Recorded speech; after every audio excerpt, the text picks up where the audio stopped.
Morning, December 25, 1979. Almost 300 military transport aircraft are lined up at airfields of the Middle Asia. Inside cargo cabins are combat equipment and landing troops. A signal comes in and aircraft groups, one after another with roaring engines and clouds of dust, start into the air. It all looks more like a great relocation of people. In the next 3 days, the intensive work does not slow down. A constant engine's roar of heavy aircraft hangs over the airfields. That's how the picture of the Soviet invasion in Afghanistan looked.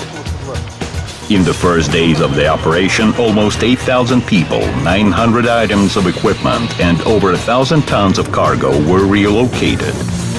And this was only 2% of the enormous volume of transportation performed by the Soviet military transport aviation in that war. From the very appearance of such means of transport as aircraft, it was naturally designated for relocation of cargoes and people. Invention of a parachute brought up the idea of landing troops, people and cargoes dropped from the aircraft. Such attempts took place in the leading aviation countries as far back as the 20s of the last century. In the same 20s, military theorists of the young Soviet Republic developed a theory of a deep offensive operation on exporting revolution to other countries. The massive assault forces as an offensive tool were to play a leading role in the deal. However, those plans were yet far from realization.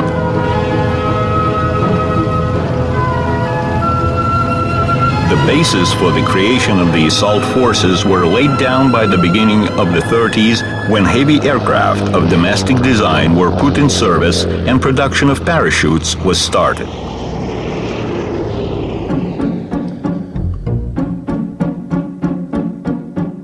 The first experimental assault force was created in March 1931 in the Leningrad military district.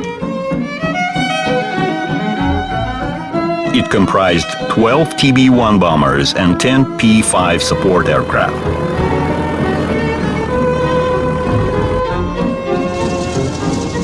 Initially, TB-1 was designed by the Tupolev Design Bureau as a bomber. But with the appearance of more contemporary combat equipment, TB-1 was transferred to perform transport tasks. However, its narrow fuselage was not exactly suitable to host assault troops. Therefore, special cabins were suspended beneath the aircraft. Soon the experimental force grew into an air brigade and was equipped with a more powerful TB-3 bomber.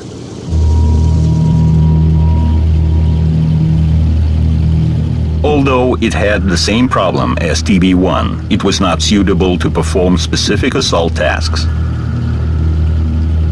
In order to drop paratroopers, aircraft had to fly at a low speed. More than that, the paratroopers located outside worsened its air shape, and the aircraft piloting was becoming difficult and simply dangerous.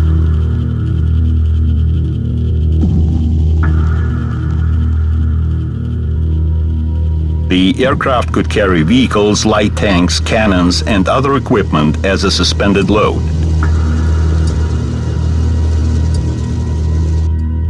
However, flight characteristics in this event, its speed and range in the first place, significantly dropped. Nevertheless, the transport aviation potential grew from one year to another. During the September 1934 military maneuvers, almost 600 paratroopers were dropped from the aircraft. 1 year after, at the same kind of maneuvers, the assault force was twice as big. While at the 1936 maneuvers, an entire air assault division was redeployed, and that was over 5,000 people. By the end of the 30s, the Red Army was tested in a series of minor but quite realistic wars. Combat experience at the Hassan Lake and at Halkingol showed the significance of the transport aviation in the provision of troop support. The undeveloped roads in those areas and their complete uselessness in the breakup season left no other logistic means except aircraft.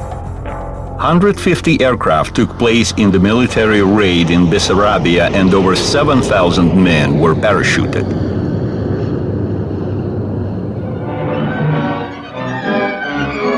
Вот так, на поля Бессарабии. That's how our assault forces were dropped over the fields of Bessarabia, carrying liberation to the working people from Romanian boyars.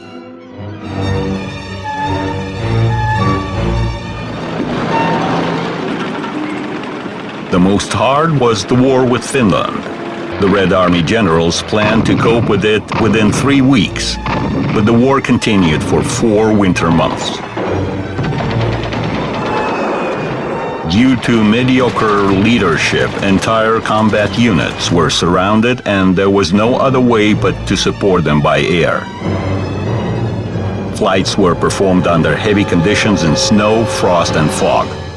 The shipment volume turned out to be unexpectedly huge.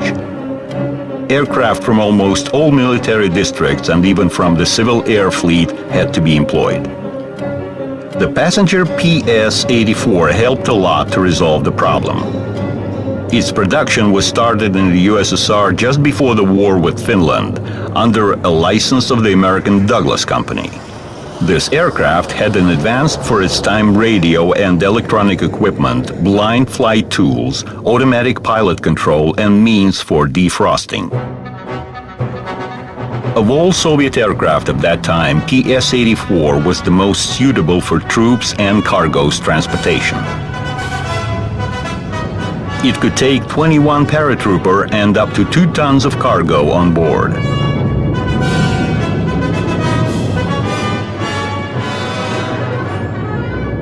Almost 5,000 of these aircraft were manufactured.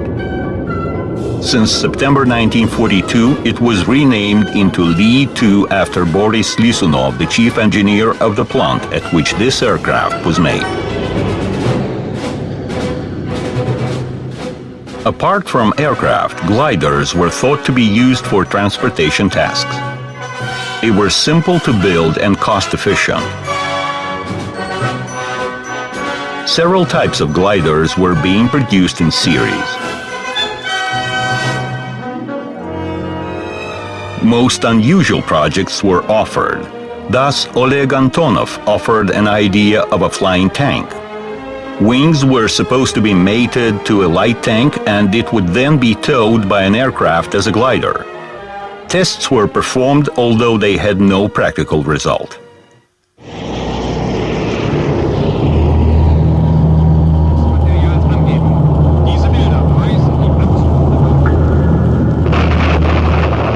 The Soviet Union entered the Great Patriotic War having no time to build its efficient transport aviation. In the meantime, the war was turning global and demanded relevant volume of air shipments, but they were nothing to be performed on. The scanty transport aviation fleet suffered notable losses from the first German bombings. Once again, frontline aviation and the civil air fleet were used, of which special-purpose air groups were formed. Everything that could fly was employed.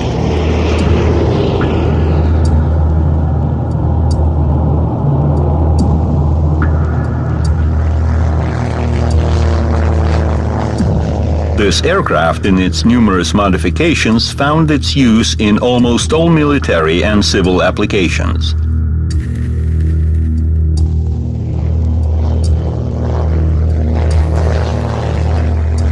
As to air transportation, sometimes only U-2 was capable of performing communication and support of partisan, since it did not require any big and prepared landing strips.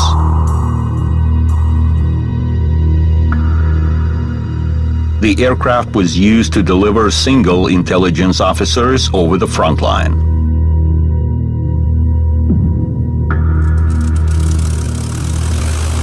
Several U-2 ambulance versions were made to transport the wounded.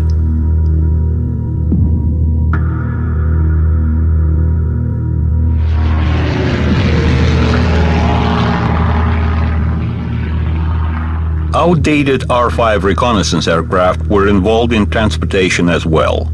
It did not have internal volume sufficient for transportation, therefore it was equipped with suspended cassettes, each carrying up to 10 paratroopers.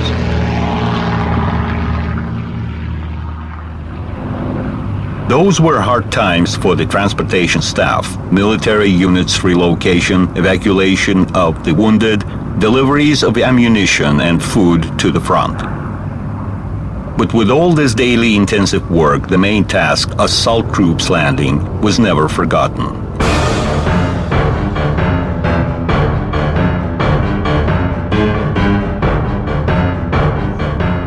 The first in the war troops landing was made on June 29, 1941.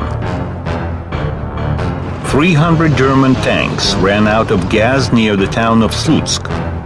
An assault team of 64 paratroopers was sent to destroy them. In October, near Mtsensk, an assault group stopped Guderian tanks moving towards Moscow for over 2 weeks.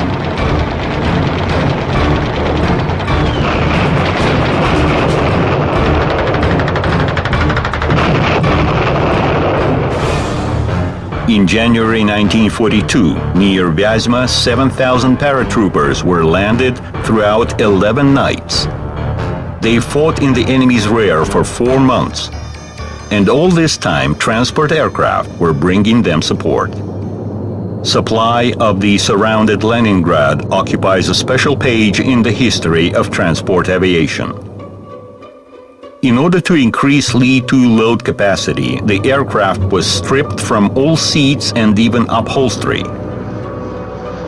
Aircraft were bringing food and medicine to the surrounded city, taking people out on their way back. The route went over Ladoga Lake. In order not to be detected, aircraft flew right over the water edge.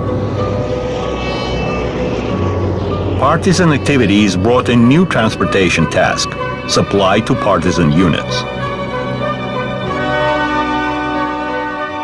Flights were mostly performed at night, with landing on badly lightened grounds of limited sight. 10 p.m. Right on time.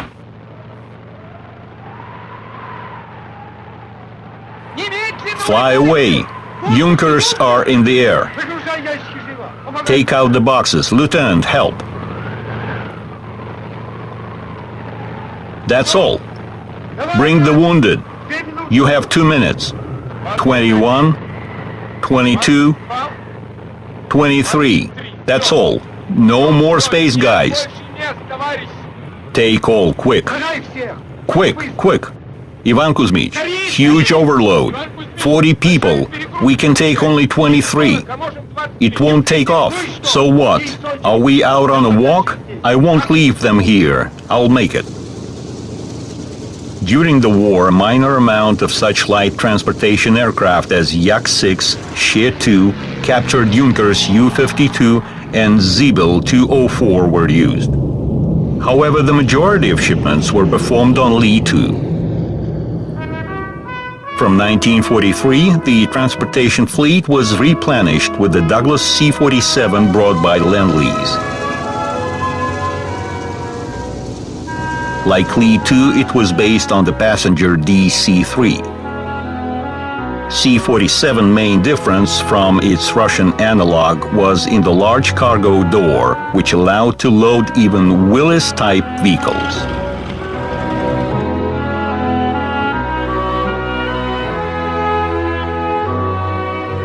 The American aircraft was deemed more reliable, and it was sent to perform the most serious tasks. Successful construction became the key to the Lee-2 and C-47 long life. Moreover, the first Sergei Ilyushin's aircraft resembled Douglas a lot.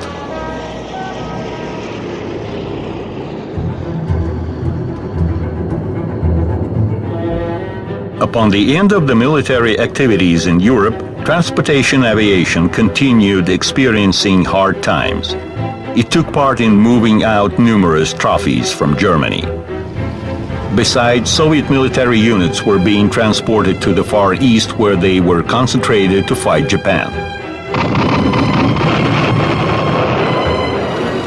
The military advance started in August 1945. Japanese defense was weak and Soviet tanks broke away from their supply bases for hundreds of kilometers, so that fuel and ammunition had to be delivered by aircraft. The Second World War experience showed how significant transport aviation was in combat conditions. 1/3 of all air flights during the war were made in performance of transportation purposes. A conclusion was to be made. Transport aviation should be established as a separate structure equipped with special aircraft. The United States followed exactly this way. They created aircraft of different carrying capacity and range, first with piston engines and then with gas turbine engines.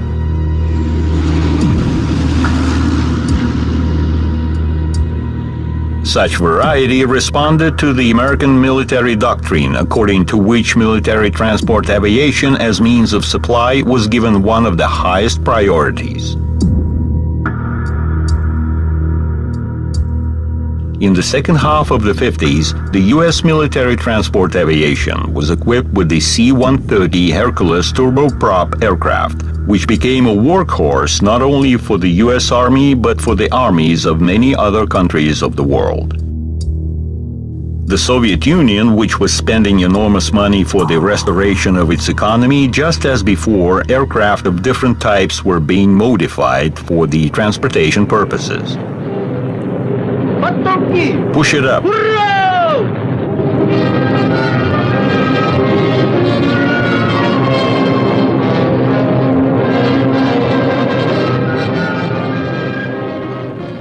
In 1948, the landing transport aviation was equipped with Il-12D. This aircraft was not much faster than Li-2, but had one undoubted advantage, a cargo hatch on the left side.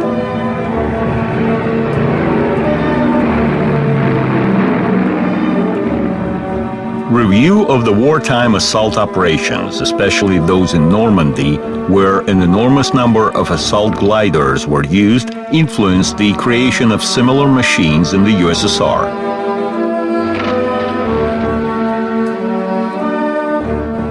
That's how Tse-25 glider designed by Pavel Tsibin and Yak-14 glider of Alexander Yakovlev appeared.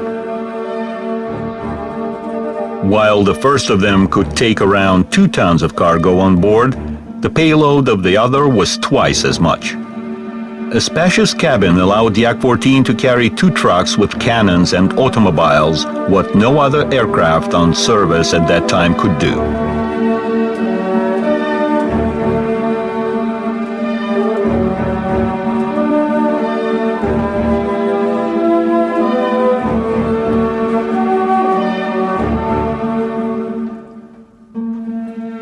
In the growing confrontation between the USSR and USA in the 40s, the Arctic region started to gain a lot of importance. Exploration of the polar areas could hardly be achieved without the transport aviation. In spring 1948, a high-latitude expedition on Li-2 aircraft took place. 2 years later, a unique operation was performed. Aircraft towing gliders went toward the Northern Pole.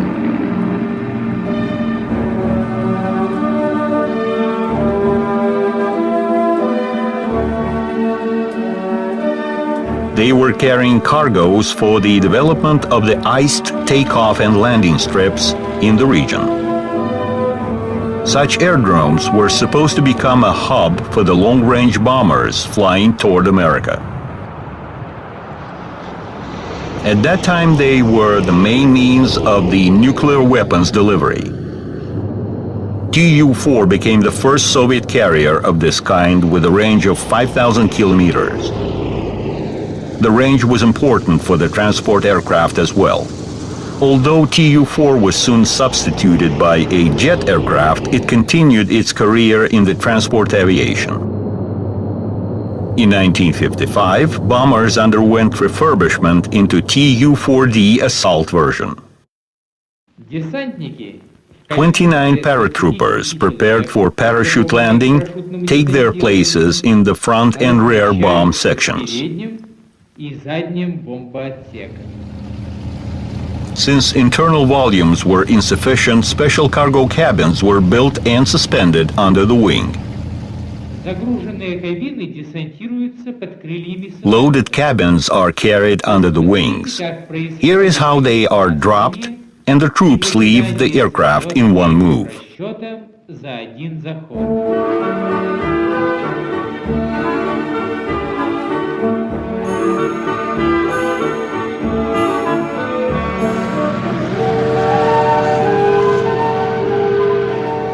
The Tu-4D deficiency was in its dependence upon aerodromes with good pavement and a long takeoff and landing strip.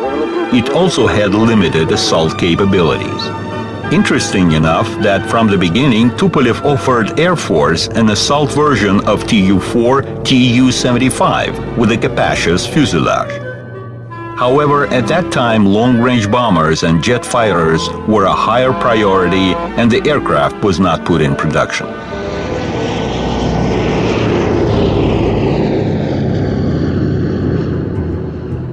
By mid-50s, USSR was way far behind USA in the sphere of transport aviation. Besides, primitive navigating equipment of the Soviet transport aircraft limited their usage a lot.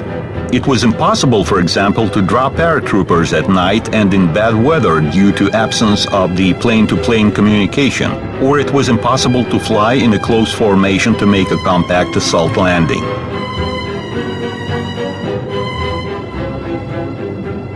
Until certain time, attempts were made to improve efficiency of the military transport aviation by means of its reorganization, but that did not bring much change. Principal changes occurred in 1955 when the Military Transport Aviation, or MTA, obtained the status of a separate branch of the Air Force.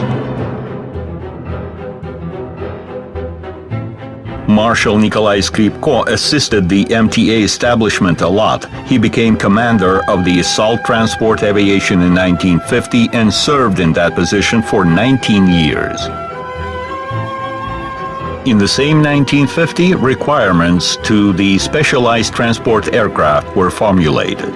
Takeoff and landing were supposed to be arranged from sand as well as from limited strips, and flights were supposed to be performed in difficult weather conditions day and night. The aircraft was supposed to have a spacious cargo cabin, a range, a wide hatch in the rear, and a loading ramp.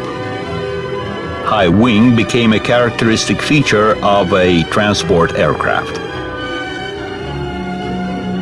Such aircraft started to enter service from 1958.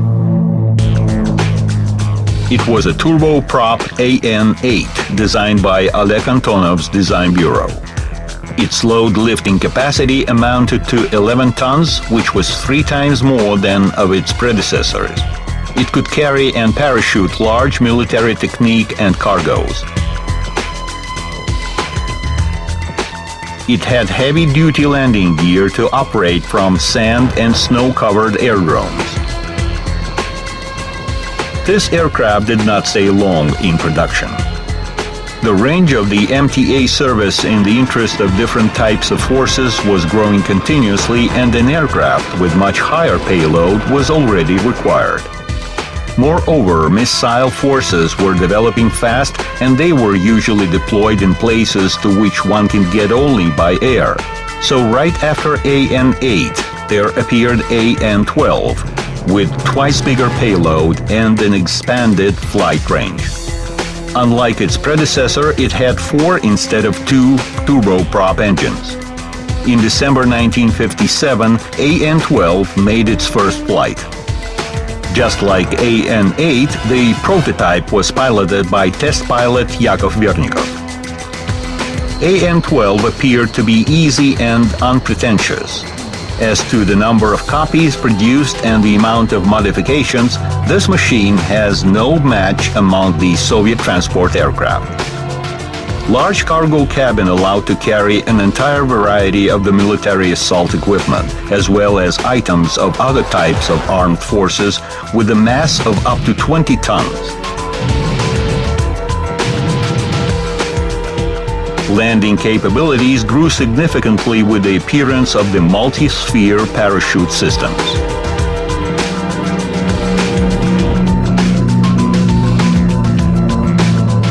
For a long time, An-12 remained the main Soviet transport aircraft, performing various tasks, from aerospace equipment tests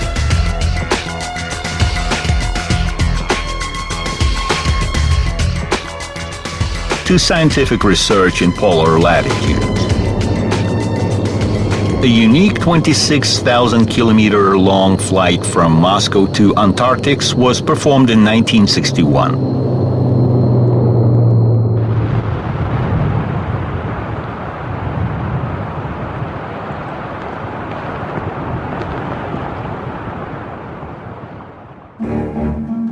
Passenger An-10, designed in parallel with An-12, also served in the Army for a while.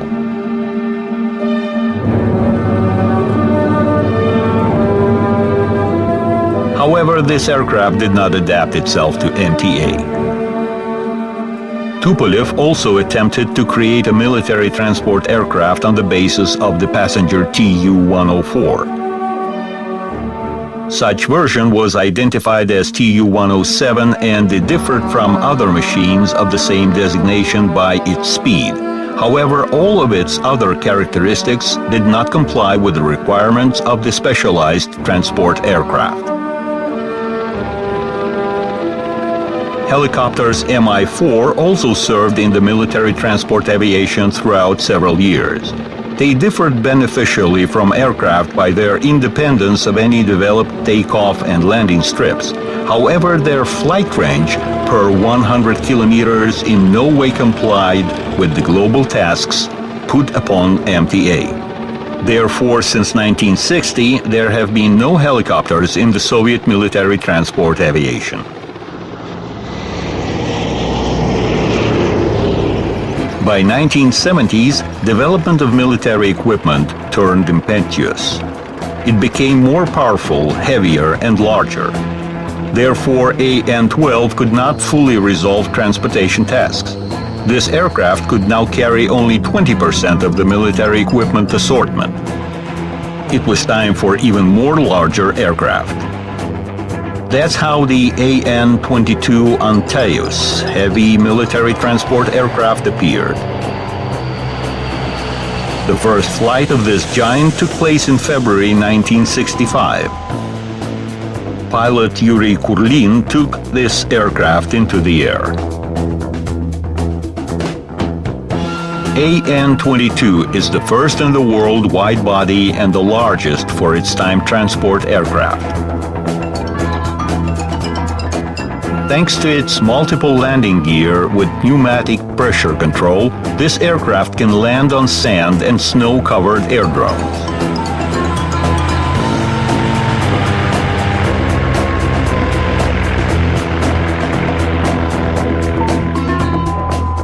The maximum takeoff weight of this giant is 225 tons, while the maximum payload is 80 tons.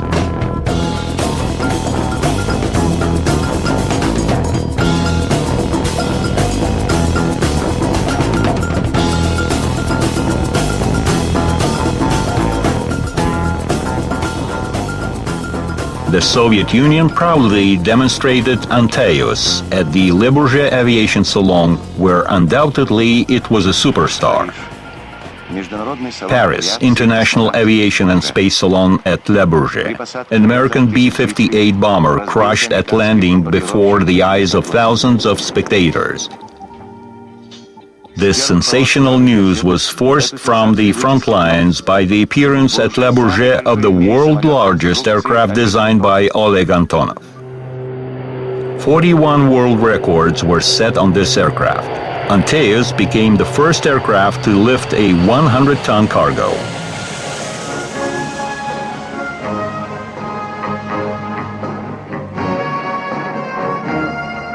There it is. the combat power of the military transport aviation. Practically any military equipment which is currently used in the Soviet Army can be loaded into these aircraft. These powerful machines make the basis of the military transport aviation. They can carry not only paratroopers at enormous distance, but can supply them with heavy armament. AN-22 can take on board up to 290 soldiers or 150 paratroopers, tanks, assault combat vehicles, missile units, and practically any type of frontline aircraft and helicopters. The takeoff is soon. Loading is on the way. Every detail is important and there could be no miscalculations. A minor mistake on the ground can be hard to correct in the sky. Increased capabilities of the military transport aviation make paratroopers many times more powerful. With the Antaios appearance, the problem of various types of the armed forces equipment, air transportation, including strategic missile forces, was practically resolved.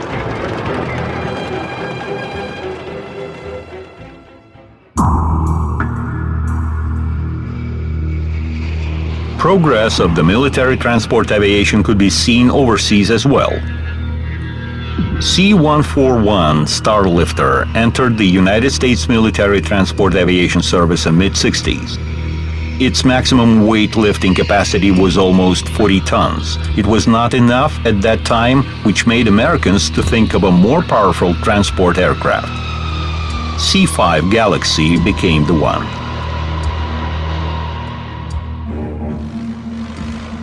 In the 60s, capabilities of the Soviet transport aviation were several times tested in exact operations. Intensive oil field explorations started in those years. All that was required, tubes and special equipment, was being delivered by transport aircraft. They were also carrying out gold and diamonds from Yakutia.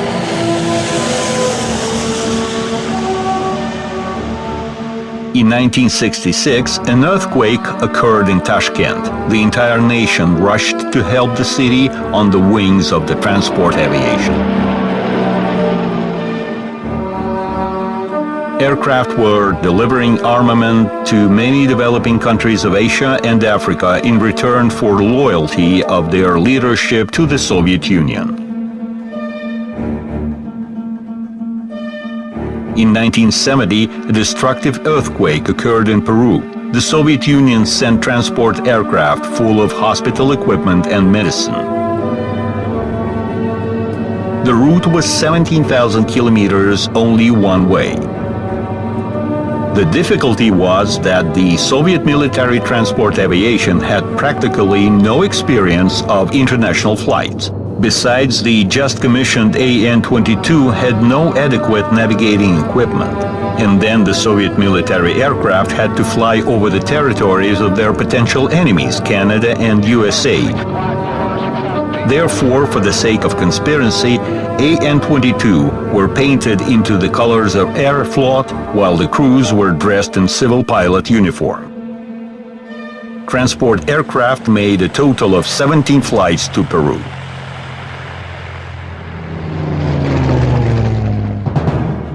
In MTA, there was always a tendency toward aircraft payload increase.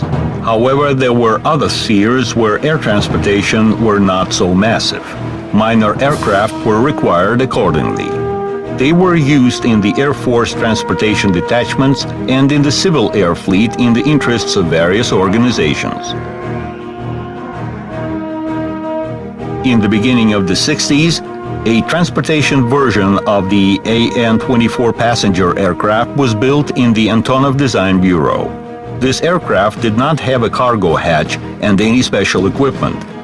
Therefore, the layout had to be radically redone. That's how AN-26 aircraft appeared, which was ideal for transporting cargoes of up to 5 tons. Later on, AN-26 was refurbished into an aircraft identified as AN-32. It had everything optimized for the use in hot climate and highland.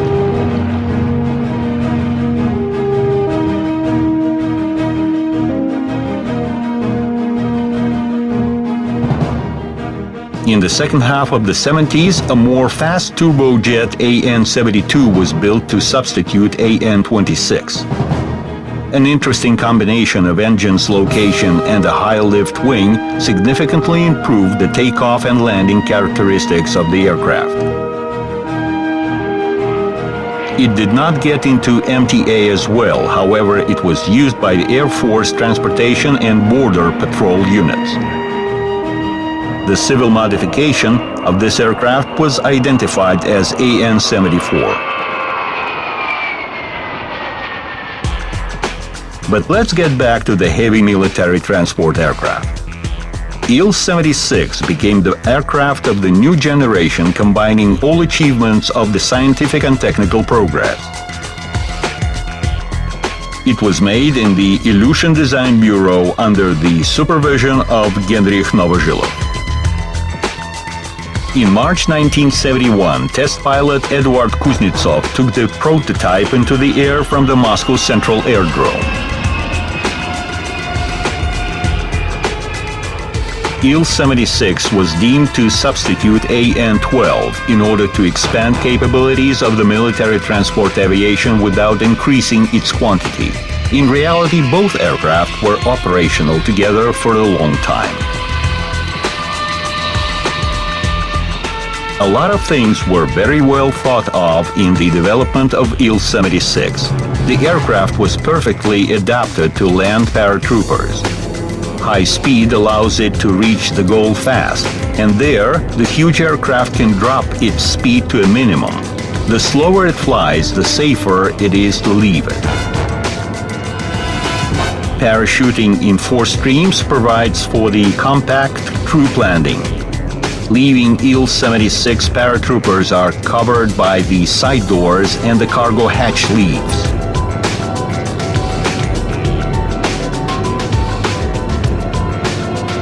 The aircraft's powerful high-lift wing provides for the perfect takeoff and landing characteristics. Less noisy and more efficient turbofan engines were applied in the military transport aircraft for the first time. They were equipped with thrust reverse units, which provided for significantly shorter landing.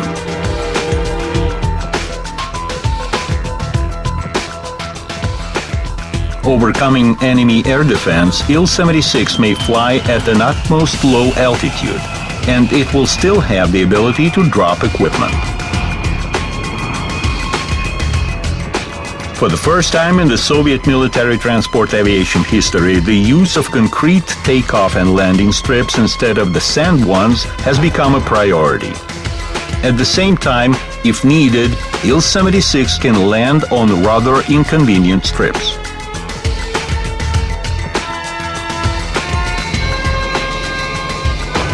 Later on, more improved modifications, Il-76M and Il-76D appeared.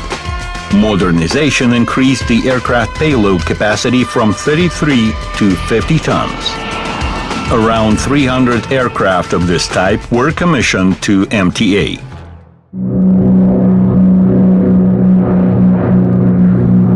Military transport aviation constantly mastered its skills at maneuvers of different levels and range. At one of the maneuvers of the 70s, 8,000 paratroopers and 152 items of combat equipment were parachuted within 22 minutes.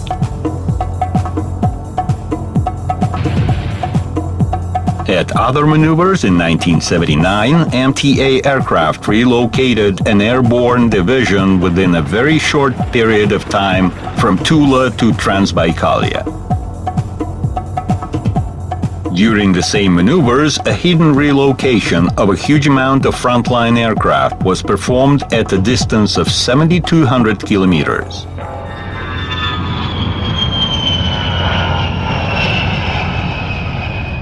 New capabilities of transport aircraft were being mastered. Inter-aircraft navigation equipment allowed to perform at different combat lines with prescribed intervals in different weather conditions day and night.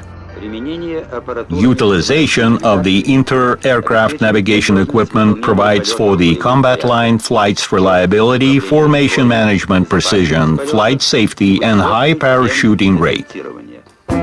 Зенит.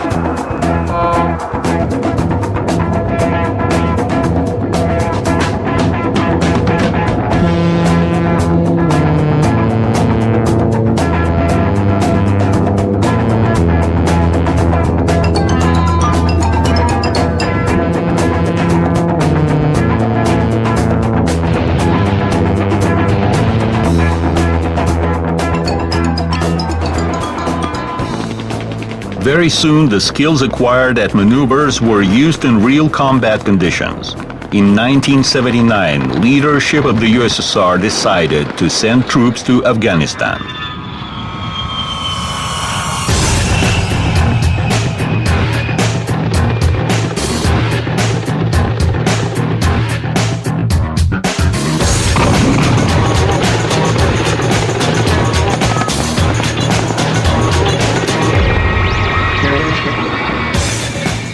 All subsequent 10 years of the war, supply of the enormous military group was performed through air, which was the main and often the only possible way of supply.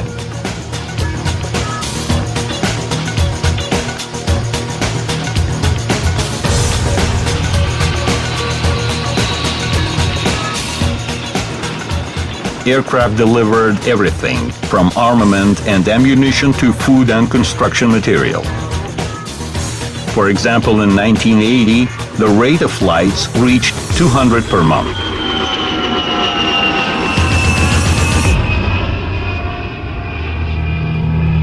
Since 1984, enemy started frequent use of portable air defense systems.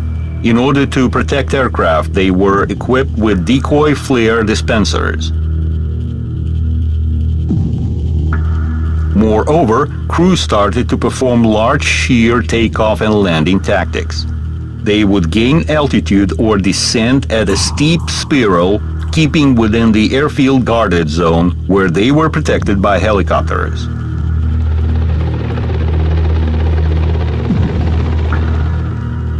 After the decision to withdraw forces, the main load was again put on MTA.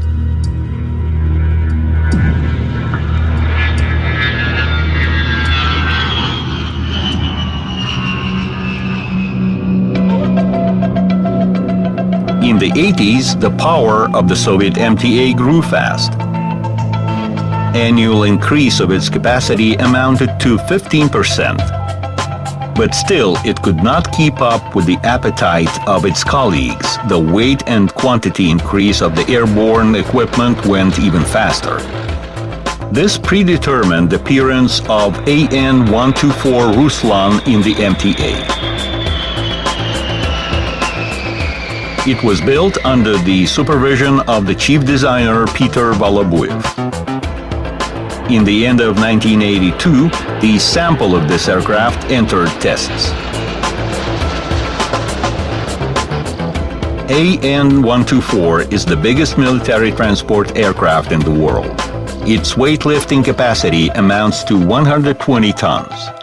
Unique dimensions of the Ruslan cabin allow to transport practically 100% of the armament assortment.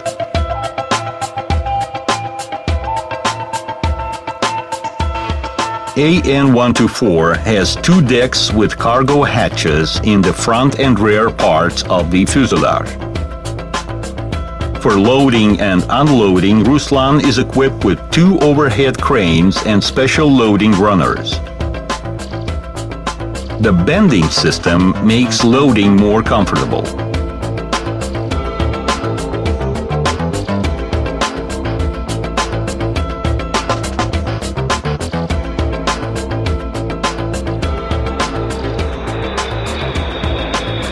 Despite of its enormous takeoff weight of almost 400 tons, AN-124 can take off even from sand.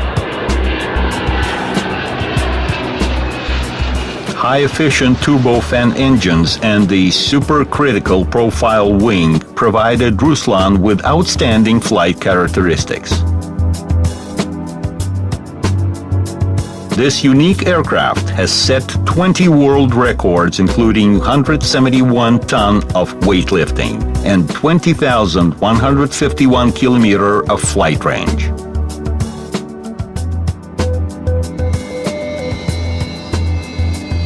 It is interesting to compare how MTA capabilities increased throughout the last 50 years. Total payload of one Ruslan is equal to weightlifting of 60 Li-2 aircraft. And with the account of the speed and flight range, the Ruslan transport power is equal to the power of 4 Li-2 air divisions. On the basis of AN-124, a more powerful AN-225 Mriya aircraft was built.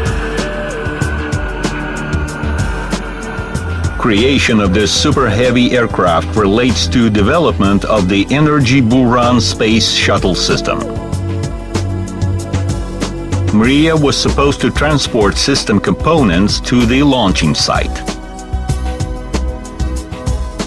In this particular way, with the orbit aircraft on its deck, Mriya was demonstrated at the air show at Le Bourget in 1989.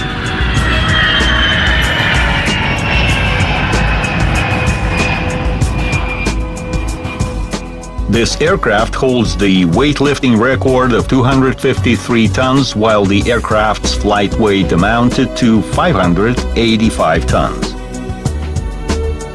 Mriya is a number one among record holders.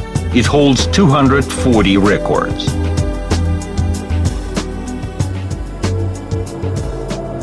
In the beginning of 90s, the Antonov Design Bureau developed another transport aircraft, AN-70.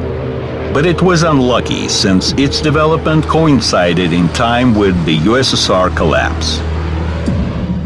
AN-70 made its first flight in December 1994. It was supposed to be a joint Russian-Ukrainian project. However, like many other projects of transition period, it was never fulfilled, at least so far.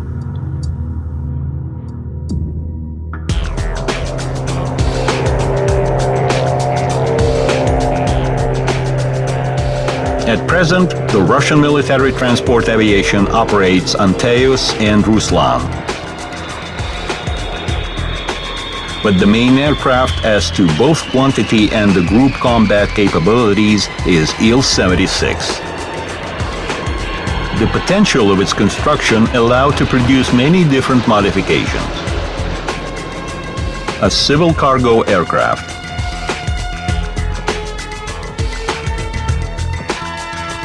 an early warning radar aircraft, an air tanker, and numerous flying test beds. In the 90s, the Ilyushin Design Bureau offered the new Il-76MF version. It has a longer fuselage, which enables to transport larger cargoes with a total mass of up to 60 tons. The aircraft has more powerful and efficient PS-90 engines.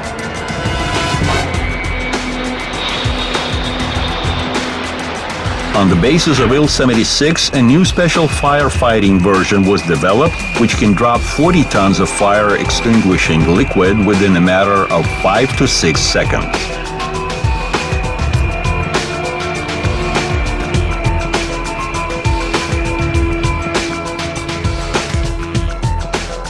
With new engines and modern avionics, these aircraft will continue to fulfill the set tasks.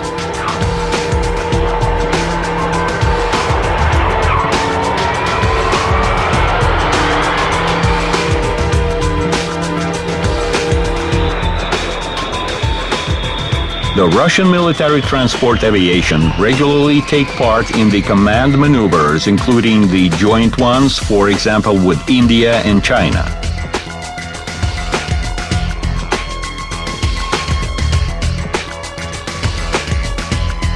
Of course, they are not as big as before, but the world has changed and confrontation has gone.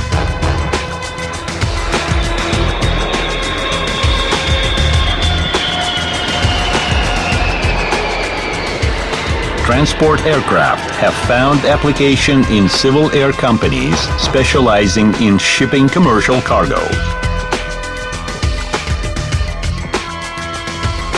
Unique capabilities of Russian aircraft enjoy demand around the world.